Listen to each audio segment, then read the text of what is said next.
Welcome back to FordeeTV. I'm your host, Fordee. Today I'm excited to introduce to you a new Final Cut Pro X effect. This one's a generator. It's called Arrows Plus Pro.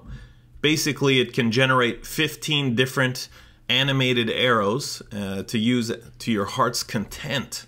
So first things first, after purchasing this plugin, which is available at FordeeTV.com/shop, you're going to receive an email, and that email will have a download link associated with it. Once you download the plugin, you're going to open up your users folder, navigate to your movies folder, and find motion templates. Inside of motion templates, you're going to find generators. Open up the generators folder. If you already have a FordeeTV folder, then go ahead and just drag and drop the Arrows Plus Pro into FordeeTV. If you do not, then go ahead and drag the whole FordeeTV folder into the generators folder. Now that we've got that settled, let's go ahead and play with the plugin. Let's navigate to our generators browser. We can do so by coming over here and clicking on generator browser, or alternatively we can go up to window, media browser, and click on generators. Once doing so, I'm going to add a background so there's a little more contrast to my scene. I'm going to select 720 30p for this demonstration. Now that I have a background, I can come back over to the FordeeTV generator category and drag Arrows Plus Pro into my timeline. Upon doing so, I'll notice that I now have an animated arrow. I can change which arrow is being animated by clicking on the inspector right here in our timeline. There are 15 different animated arrows in Arrows Plus Pro currently. You can select which arrow you'd like by selecting it here and preview it in our timeline. We can change the color of the arrow. We can change the scaling of the arrow. We can change the rotation of the arrow and its position within XY. So let's say we want to bring it over here. We want to point it maybe diagonally down like so, and we're going to drag it up a little bit.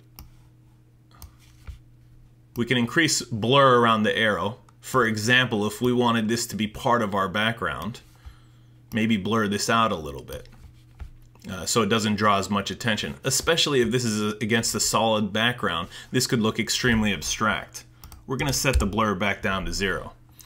If I want to disable the drop shadow, I can do so by clicking here. I can also change whether this change the drop shadow blur. So if I want to have some blur on that drop shadow, I can include it here. If I want to change the distance between my generator and the drop shadow, I can change that here. And I can change where the global light is against this drop shadow by adjusting the drop shadow angle right there.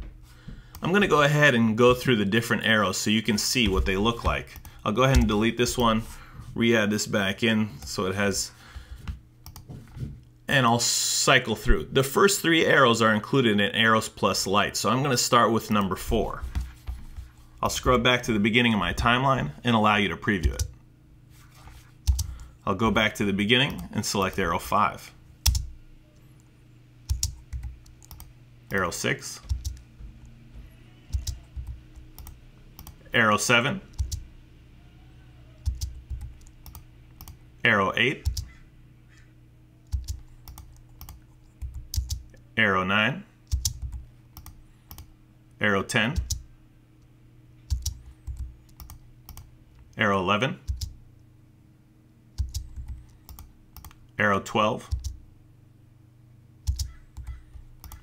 Arrow 13. Arrow 14.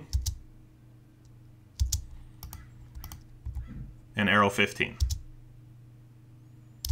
Let's not forget we can change the speed of the animation by changing the length of the clip within the timeline. If we want to speed up the animation, all we have to do is come down and shorten our clip. If we do so, the animation is going to happen at a much faster rate. Alternatively, if we lengthen our clip beyond the default 5 seconds, this is going to happen at a slower rate. Guys, I hope the power and flexibility of these animated arrows will add value to any and all of your projects. Thank you very much for watching. If you have any questions, go ahead and leave them in the comments. And if you like this content, please like and subscribe to my YouTube channel. Till next time, guys, I'm out.